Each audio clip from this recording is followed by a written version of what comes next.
मुह खोलिले झरणा दास। स्वर्गत सांबादिक तथा OTV chief reporter Arindam दास को नहीं चलीथिबा अपप्रचार को बंद करा जाऊ। आमे अरिंदम को हराई एभली एक दुखद आउ कठिन समय रे आम परिवार विषय रे सोशल मीडिया रे चलीथिबा अपप्रचार को आमे स्वीकार करिबा परिस्थिति रे नाहु बोली ए नहीं अरिंदम को सान भौणी झरणा दास ट्वीट करी उल्लेख करिसंती। अरिंदम को सान भौणी झरणा दास कहिसंती जो माने एभली गुजब करुछंती सेमाने भाबंतु तांको परिवार रे एभली घटना जदि घटी थांता कौन होई थांता केमिति लागु थांता आपनकु।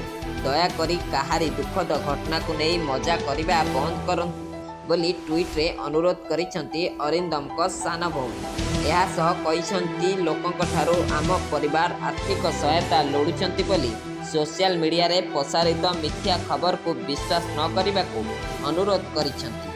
झरणा कहिसंती अरिंदम को दायित्व उठाइबा को आमे समर्थ अछु। भगवान को दयारु एभली एक कठिन समय रे आम निकट रे बहु शुभेच्छु रहिसंती।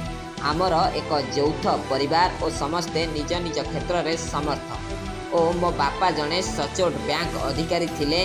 भाई मध्य स्वच्छ हृदयर व्यक्ति थिला।